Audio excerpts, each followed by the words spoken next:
Tema kita bulan ini pahlawan yang gagah perkasa.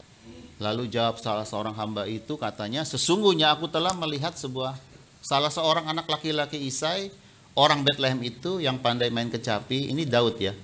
Ia seorang pahlawan yang gagah perkasa. Seorang prajurit yang pandai bicara, elok perawakannya, dan Tuhan menyertai dia. God with him. Temanya adalah pahlawan yang gagah perkasa. Nah, saya mau ambil subtema adalah pelaksana firman yang kuat.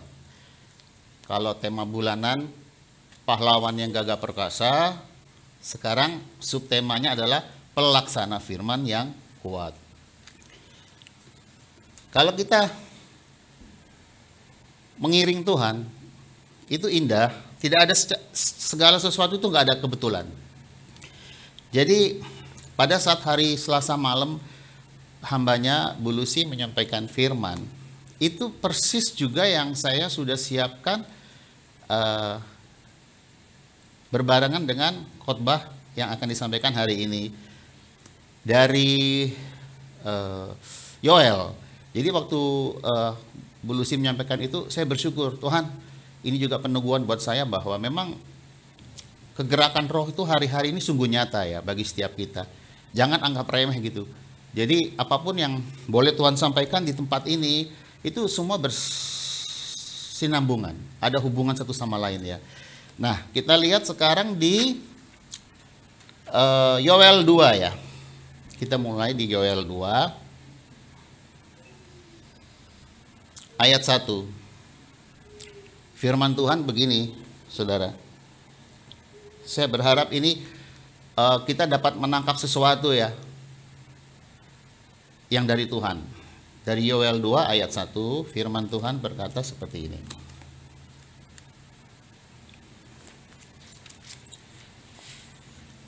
Tiuplah sangkakala di Sion dan berteriaklah di gunungku yang kudus. Biarlah gemetar seluruh penduduk negeri, sebab hari Tuhan datang. Dan hari itu sudah dekat. Ini berbicara hari Tuhan adalah hari penghakiman. Hari penghakiman untuk orang-orang yang hidupnya belum percaya kepada Tuhan ataupun sudah percaya tetapi tidak mengalami lahir baru. Jadi betapa pentingnya kita ini yang sudah percaya Tuhan harus lahir baru. Karena di Injil Yohanes dikatakan kalau kita tidak lahir baru, yang lahir dari air dan roh, firman dan Roh Kudus, kita tidak dapat masuk dalam kerajaan Allah. Itu percakapan Yesus dengan imam besar Nikodemus. Jadi hari Tuhan itu adalah hari penghakiman untuk orang yang belum percaya Yesus atau sudah percaya Yesus tetapi tidak mengalami lahir baru. Itu digaris bawahi saudara. Kita ini semua harus lahir baru. Nah, nanti kita lihat apa sih yang namanya lahir baru. Saya pribadi ya, ini saya selalu bikin statement untuk diri saya sendiri. Saya percaya kepada Yesus itu bukan karena orang tua saya. Orang tua saya memang Kristen. Tapi saya mempunyai statement bahwa saya percaya Yesus itu bukan karena orang tua saya, bukan karena gereja di mana saya beribadah, tetapi saya percaya Yesus secara pribadi karena saya telah banyak mengalami betapa hebatnya Dia dalam hidup saya. Jadi saya usia remaja, masih SMA, saya sudah aktif persekutuan doa, di situ saya mulai lahir baru. Sebelum saya mengenal Yesus secara pribadi, setelah saya berjumpa dengan Yesus secara pribadi dan mengalami titik balik bertobat, lahir baru, saya melihat bahwa penyertaan Tuhan dalam hidup saya dahsyat. Hebat, luar biasa Tuhan kita. Kita rugi kalau cuma bilang kata si A Tuhan Yesus itu begitu ya. Kata si B Tuhan Yesus itu begini ya. Rugi. Alami sendiri bersama Yesus. Itu baru kita bisa angkat kedua jempol kita kepada Tuhan. Engkau memang nyata Tuhan, hidup dalamku. luar biasa, engkau hebat.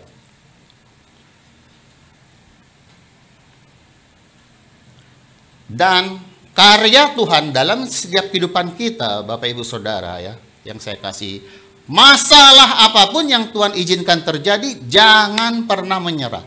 Percaya bahwa ada sesuatu yang dahsyat, yang hebat sudah Tuhan sediakan untuk kita alami bersama Dia. Jadi titik jumpa kita dengan Tuhan sampai hari ini nggak stop. Ke depan tuh terus sampai pada kesudahannya. Bahwa penyertaannya Dia itu nggak pernah meninggalkan kita, selalu ada. Nah, di sini memandang diri sendiri sebagai Allah memandang kita, itu adalah kunci sukses kita. Kalau kita memandang diri kita tanpa dari sudut pandang Allah, kita ini selalu merasa gini, aku kan nggak sempurna, aku kan cuma manusia, aku kan banyak kekurangan, dan lain sebagainya. Tetapi ingat, bahwa setiap orang yang percaya kepada Allah, ya, Allah telah mewarisi kemenangan Kristus dalam setiap kehidupan kita. Jangan pernah mau kalah lagi di dalam Tuhan. Kita adalah pemenang dalam segala hal. Itu adalah pelaksana firman yang kuat. Ya, dalam situasi kondisi yang terjepit seberat apapun, katakan, Tuhan, Engkau lebih hebat dari masalahku. Engkau sanggup memberi jalan keluar, solusi atas setiap kehidupan kita. Seperti itu. Jadi kita ini sudah mewarisi kemenangan Kristus. Jangan lagi mau dibodohi dengan iblis atau suara hati kita sendiri. Ini juga perlu penting diperhatikan, saudara. Ya. Jangan memandang diri kita sendiri itu melalui buku-buku yang tidak berguna, tontonan yang tidak berguna. Hari-hari ini setiap orang pasti pegang ini. Nah, ini bisa menjadi positif bagi kita atau malah sebaliknya menjerumuskan kita untuk semakin jauh dengan Tuhan. Jadi kesimpulannya begini, setiap input ya yang masuk nih, setiap yang masuk ke dalam pikiran kita lewat mata, pendengaran telinga, kalau inputnya sudah salah, pasti outputnya pun akan salah. Kalau kita mengkonsumsi hari-hari berita-berita yang buruk, yang nakutin, yang ini, yang itu, kita sudah lupa bahwa kita sudah mewarisi kemenangan Kristus. Jadi juga perlu diperhatikan bahwa setiap input yang masuk, biarlah itu bersumber dari firman aja. Karena ini yang pasti akan digenapi kok. Makanya hari ini saya mengajak kita semua harus menjadi pelaksana firman yang kuat. Karena kita tahu bahwa janji-janji Allah di depan sana tuh, waduh, luar biasa. Saudara, kita akan sama-sama nanti memerintah di dalam pemerintahan 1000 tahun. Bersama Yesus. Ada tanah pusaka yang akan Tuhan bagikan bagi setiap kita, dipercayakan untuk kita mengelolanya sebagai anak-anak Allah yang mau serius dengan Dia. Belum lagi nanti mereka di ayat 1 tadi akan dihakimi. Kalau kita gereja Tuhan, orang-orang percaya yang sudah hidup sungguh-sungguh dengan Tuhan, itu dihakimi enggak? Enggak. Penghakiman kita adalah pembagian mahkota. Ini kan menggiurkan, itu bukan cerita kosong loh. Itu benar akan terjadi. Dan itu sudah di depan mata. Masa sih kita nggak greget ya mau dibagiin mahkota. Dari raja di atas segala raja nih, mau ngasih reward upah ke kita. Pada saat mereka mengalami penghakiman, kita mendapat penghakiman itu beda. Dibagiin harta surga.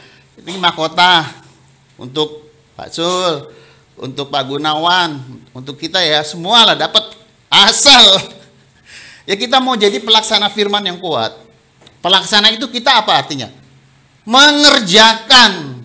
Mengerjakan jangan setengah-setengah. Harus full heart untuk Tuhan. Ayat 11 tetap di Yoel 2. firman Tuhan. Dan Tuhan memperdengarkan suaranya di depan saudara dan saya. Bisa dengar suara Tuhan enggak? Ini yang menjadi pertanyaan gereja Tuhan. Bisa nggak sih kita dengar suara Tuhan? Lah Yoel bilang, ini semua yang tertulis ini firman yang keluar dari mulut Allah. Idenya Allah itu diungkapkan melalui perkataan. Lah Tuhan bilang, Tuhan memperdengarkan suaranya di depan tentaranya, saudara dan saya. Pasukannya sangat banyak, tidak terhitung, dan pelaksana firman-Nya kuat. Jangan mau lagi jadi pengikut Kristus yang lembek, manja, cengeng.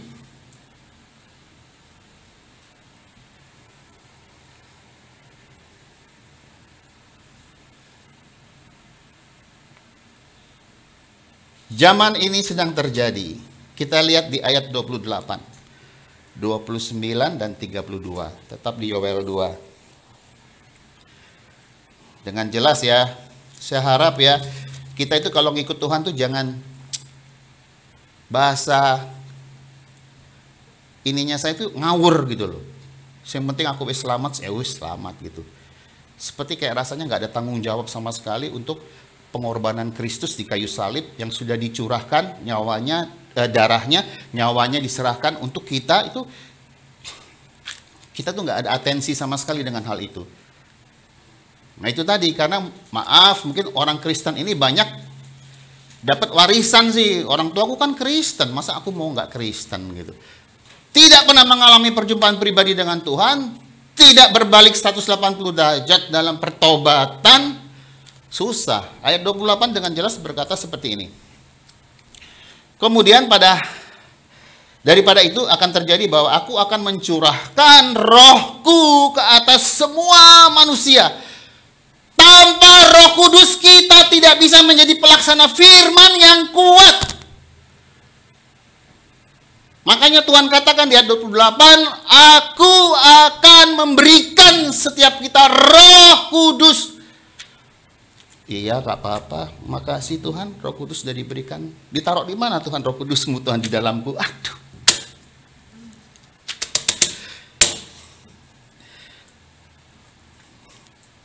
Kayak gak ada gairah sama Tuhan tuh, enggak wes. Masalahku udah banyak Tuhan. Gimana lagi aku mau gairah dengan Engkau? Jelas-jelas Tuhan sudah bilang, aku curahkan rohku. Itu sudah terjadi belum? Sudah di Kisah Para 2, Kisah Rasul, sampai salah ngomong. Kisah Para Rasul 2, pencurahan Roh Kudus, kita baru rayakan kemarin. Pentakosta. Ya. Terus 29. Jelas pokoknya ini sama intinya, Tuhan mencurahkan rohnya kepada setiap kita yang percaya. Kata percaya di sini nggak cukup cuma menerima, tapi harus kita kerjakan tadi. Minta Roh Kudus untuk aku mengerjakan bagianku. Untuk aku bisa menjadi pelaksana firman-Mu yang kuat. Aku ada di dalam bilangan tentara yang tidak terhitung jumlahnya. Jangan tidur, jangan melempem menjadi orang Kristen. Saya lebih suka bukan ngomong orang Kristen. Menjadi orang percaya. Zaman dulu, di Kisah Para Rasul, kenapa mereka disebut Kristen? Itu justru mereka itu dapat olok-olokan dari orang yang belum percaya Yesus. Terbukti nggak sampai sekarang? Terbukti. Orang Kristen banyak jadi batu sandungan. Nggak ada sama sekali karakter Kristus di dalamnya. Maaf kata, bikin malu. Kristen masuk punya apa segala macam, nipu sana, nipu sini, apa segala macam. Masuk keluar gereja berkali-kali, Tidak ada perubahan.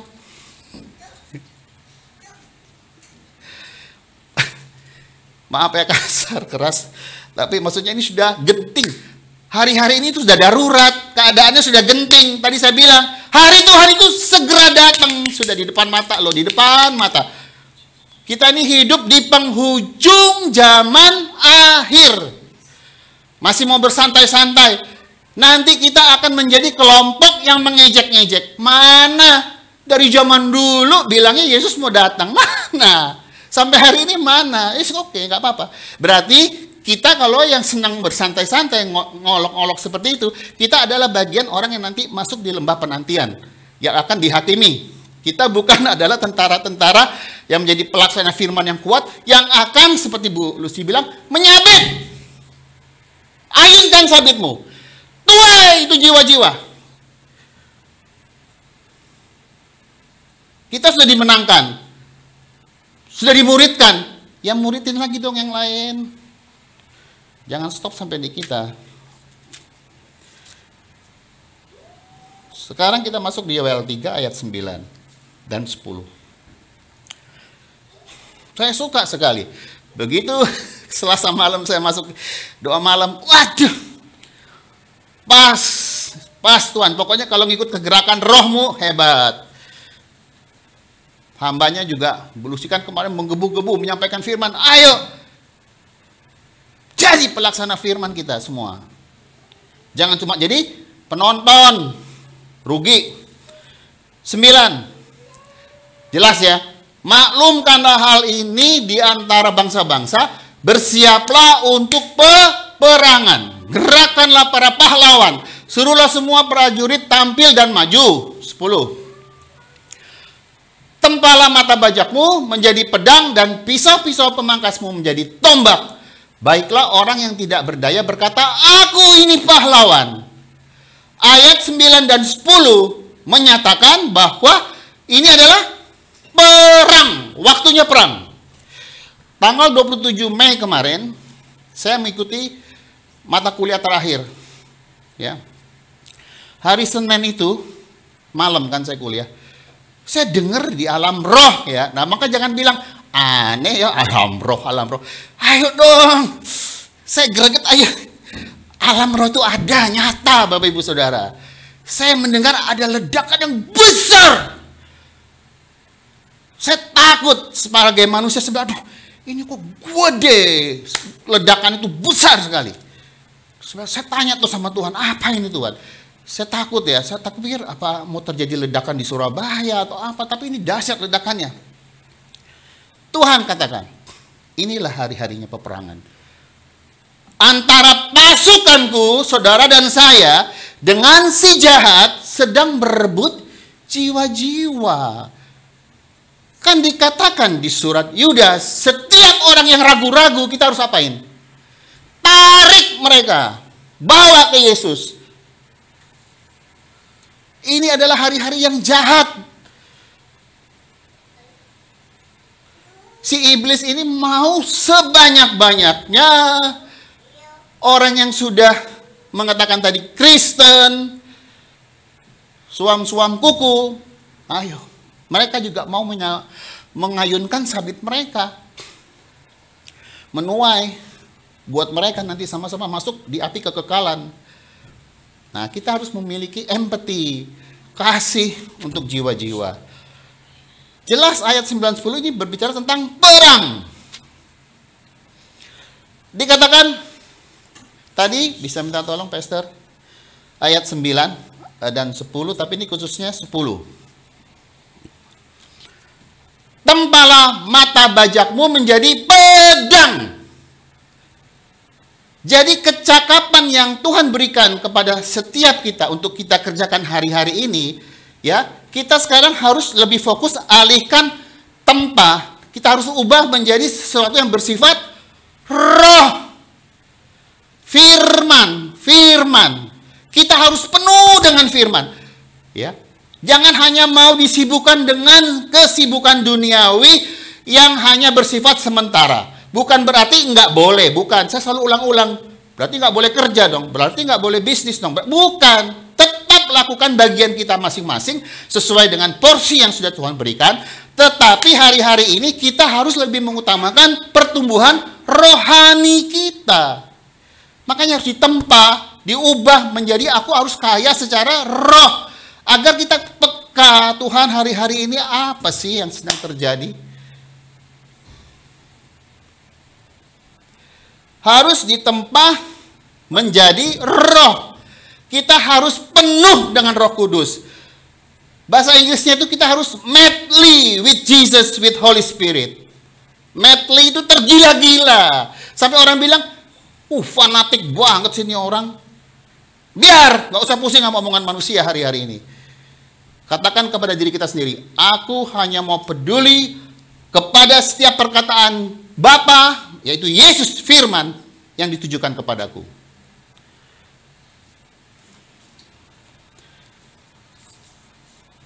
Terus di kalimat selanjutnya tadi, setelah diubah tadi, ayat 10 tetap, Esther.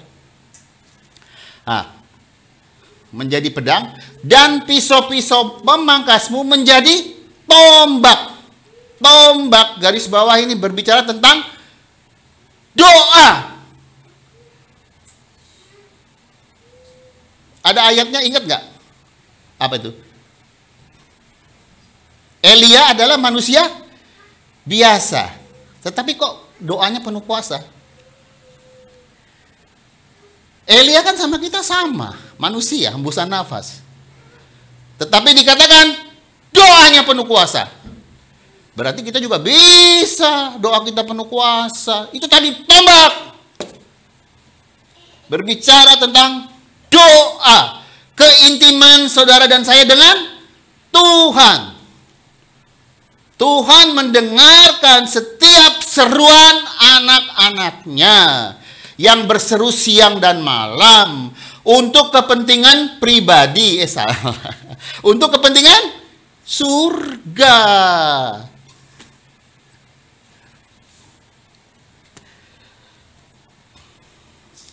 Jelas ya?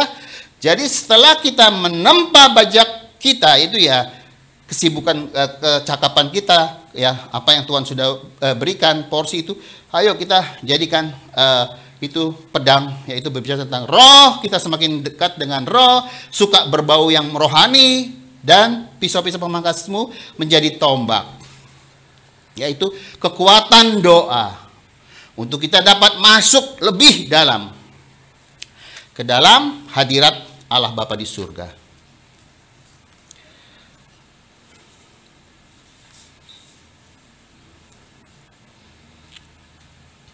Tuhan dikatakan ya, yang berperang bagi setiap kita. Ya. Kita harus percaya itu. Kita lihat di ayat 12. Ayat 12, Yoel 3, jelas berkata seperti ini. Baiklah bangsa-bangsa bergerak dan maju ke lembah Yosafat. Kalau kita pelajari di 2 Tawarikh 20 ayat 1 sampai 30, di lembah Yosafat itu waktu itu ya ada raja, kita buka aja supaya enak ya, nanti saya bacakan, tapi mungkin di 2 Tawarikh ini berbicara begini Bapak Ibu Saudara. 2 Tawarikh 20 firman Tuhan ini ya, kemenangan atas Moab dan Amon, akhir peperangan dari Yosafat ya. Pada saat itu kan pokoknya singkat ceritanya Yosafat ini diserang ya, dikepung oleh Bani Amon, Bani Moab, Bani Amon, dan dibantu oleh orang Meumim. Tapi pada saat Yosafat mau menyerahkan itu kepada Tuhan di dalam doa, Tuhan yang berperang. Mereka nggak ngapa-ngapain, mereka cuma disuruh apa? Memuji, memuji. Akhirnya musuhnya ini yang tadi si Bani Moab, Bani Amon, sama Meumim tuh bunuh-bunuhan. Jadi si Yosafat sama tentara itu nggak kerja apa-apa, cuma memuji, ceritanya seperti itu. Makanya di lembah Yosafat itu, maksudnya itu, si musuh-musuh ini tuh harta-hartanya tuh banyak di situ, dijarah semua sama Yosafat dan tentara-tentaranya. Jadi nggak bekerjanya tuh nggak berat-berat kok. Kalau Tuhan yang berperang, tanya Tuhan, bagian kami ini apa Tuhan? Udah, lakonin aja, nanti Tuhan yang selesaikan semua.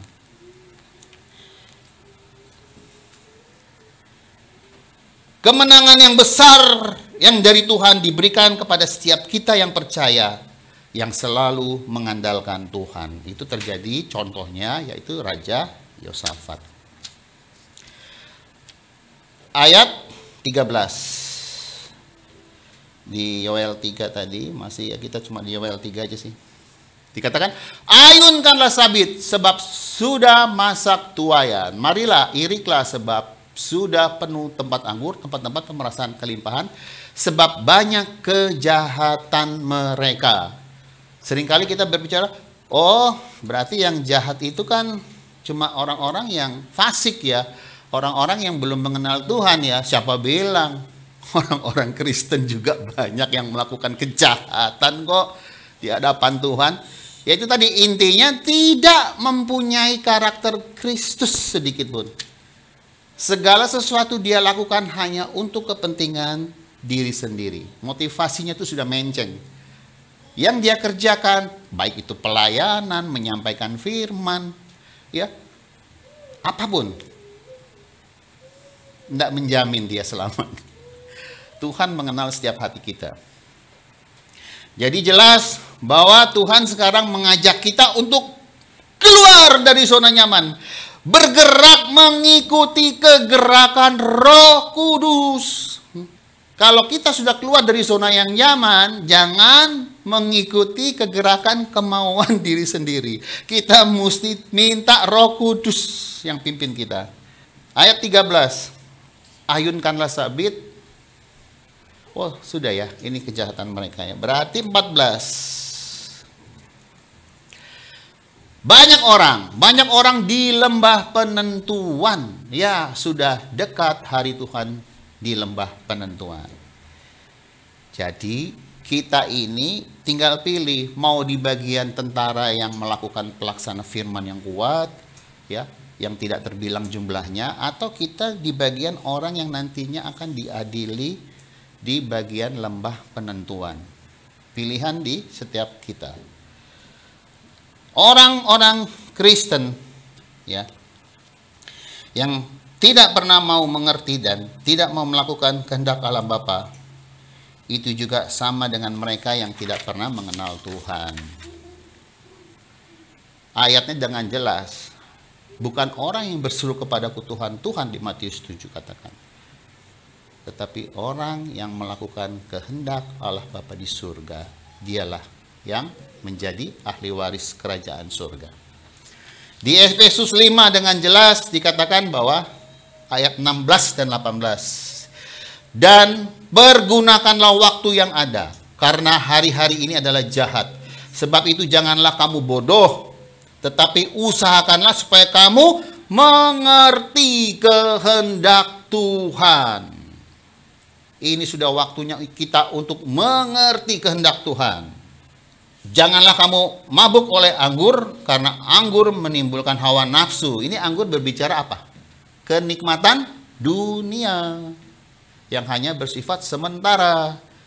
Makanya kan kalau orang-orang yang duitnya akeh itu nggak perlu Tuhan. Dia sudah dimabukkan dengan anggur hawa nafsu. Dipuaskan dengan mamon. Tetapi dikatakan, hendaklah kamu penuh dengan roh. Karena roh penurut, tetapi daging kita ini lemah, mudah jatuh dalam dosa. Pada hakikatnya, manusia itu adalah, ini yang ngomong Calvin ya, tokoh sejarah ya, brengsek. Saya termasuk, kita semua nih manusia ini brengsek. Nggak tahu terima kasih sama Tuhan. Nyuruh-nyuruh Tuhan, percaya Tuhan asal percaya, iman Kristen yang ngawur. Sekarang kalau mau disurvei seluruh orang Kristen yang ngakunya Kristen, nggak usah jauh-jauh di Indonesia aja, apakah Anda secara pribadi sudah mengenal Yesus sebagai juru selamatmu? Mereka akan bingung. Aku taunya cuma juru selamat. Tapi karakternya Yesus, Apa yang dia inginkan untuk aku kerjakan, aku tidak tahu. Dibutahkan oleh ilah zaman. Mabuk sama anggur dunia.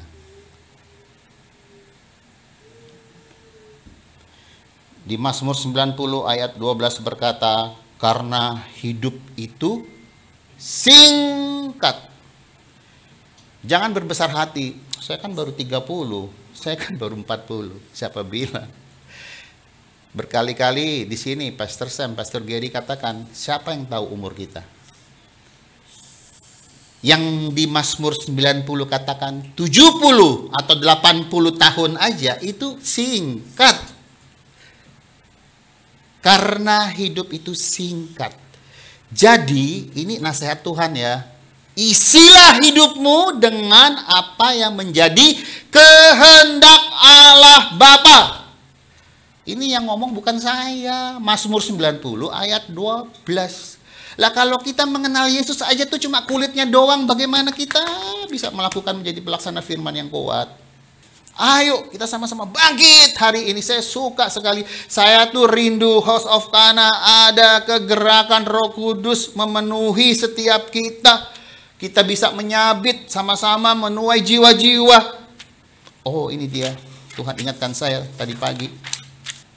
Seperti ini sebelum saya tutup. Tuhan tidak perlu banyak.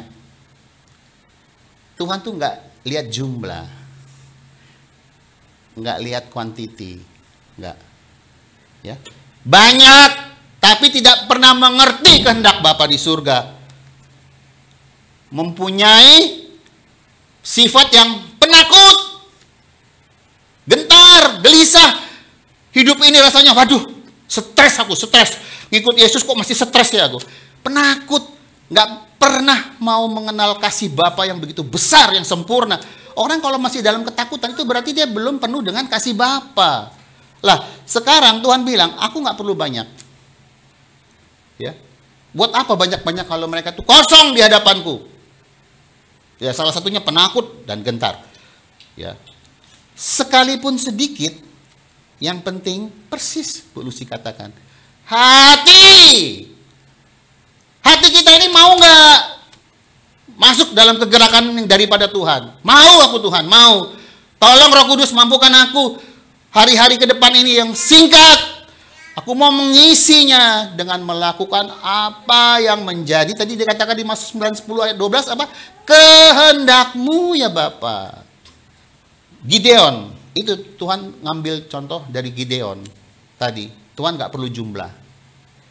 Waktu kasusnya Gideon, itu 32.000 loh. Si Gideon ngajak rakyatnya untuk berperang ya. 32.000 melawan musuhnya. Tuhan bilang nggak perlu. Saring. Nah itu tadi keluar kata-kata. Yang takut dan gentar suruh pulang. Yang pulang berapa? 22.000. Sisa 10. Jadi jangan merasa hebat ya. Aku orang Kristus. Tuhan mengenal hati kita. Saya suka itu. Tuhan mengenal hatimu dan aku. Makanya kita tuh keterbergantungan mutlak itu betul-betul hanya kepada Tuhan. Jangan sombong hidup ini. Wes lah.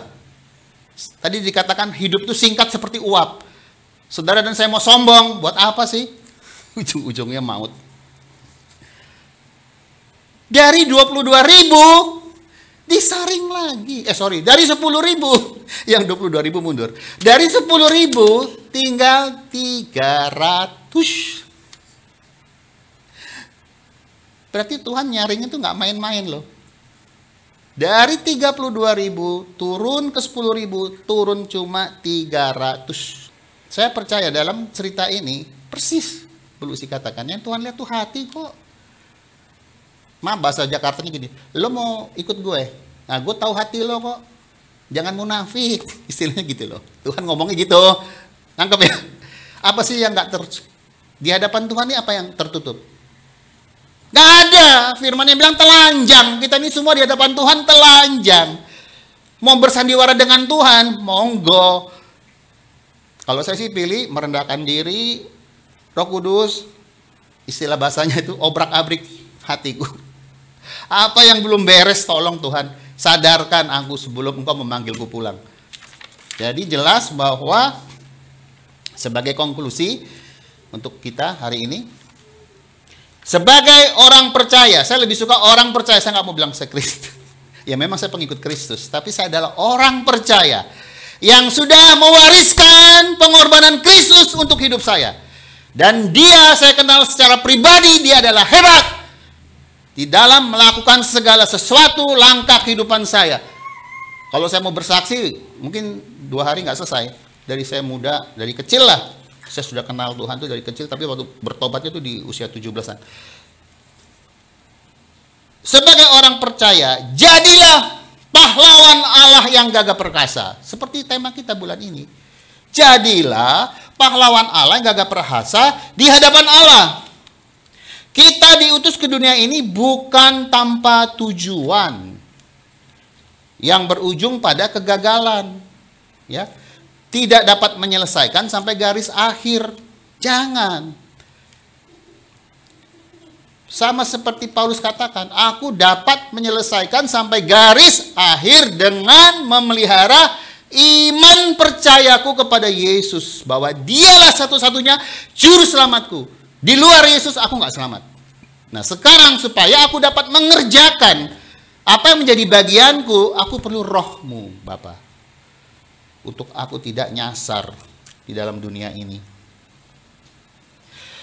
Dalam memenuhi tugas panggilan Allah, jadilah pelaksana firman-Nya yang kuat.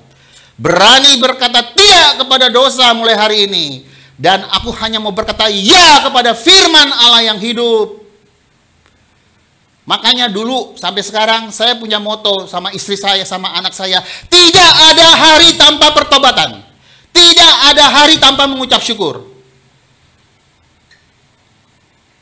Karena apa? Hidup itu singkat. Coba Pak Zul kalau boleh berbagi pengalaman sama saya lah. Ingatan saya di TK, SD, SMP itu kayak baru kemarin. Oh ya, Bu Olive juga. Kita ini loh yang sudah bisa dikatakan sesepuh. Ingatan saya tuh waktu saya masih SD itu masih fresh gitu loh. Saya berteman sama siapa aja, SD loh. Lah berarti kan hidup itu singkat. Lah sekarang kok saya sudah mau 60 gitu. Singkat, hidup itu singkat. Jadi jelas ya, saya tutup dengan agar dunia melihat, ya, dengar baik-baik, agar dunia melihat ada perbedaan antara orang benar, saudara dan saya yang beribadah kepada Allah dan yang melayani Dia dengan caranya. Perbedaannya dengan siapa? Dengan orang fasik yang tidak beribadah kepada Allah dan yang pada akhirnya hidupnya akan dihakimi dan akan mendapat hukuman kekal. Amin. Ya, kita bagiannya yang mana? Biarlah kita bagian dari orang-orang percaya yang mau menjadi pelaksana firman yang kuat, menjadi pahlawan yang gagah perkasa di hadapan Tuhan untuk melakukan tepat seperti yang Tuhan mau. Bu Lucy katakan kita ini ada porsinya sendiri-sendiri. Kapasitas kita tuh ada Bapak Ibu Saudara di dalam hati kita. Nah kapasitas yang ada tadi mau diisi dengan yang apa? Kalau inputnya saudara dan saya masih suka yang berbau-bau bukan rohani, ya congratulations, selamat. Nanti ujungnya nggak tahu kemana. Tapi biarlah kapasitas yang ada, porsi yang ada, kita isi hari-hari ini dengan menempanya menjadi roh, ya, yang bersifat rohani dan yang bersifat doa, tombak. Berbicara tentang doa. Itu saja firman Tuhan. Kita bersyukur. Tempat ini, tempat yang diberkati Tuhan, saya percaya, ya, mengikut Tuhan jangan pernah berkecil hati. Seberat apapun masalah yang boleh saudara dan saya alami, itu hanya kerikil-kerikil kecil yang Tuhan izinkan untuk kita menjadi dewasa di dalam Dia. Tough, seperti Raja Wali yang menembus awan kelabu. Untuk apa? Bisa memandang kemuliaan Tuhan pada akhirnya. Tuhan Yesus memberkati.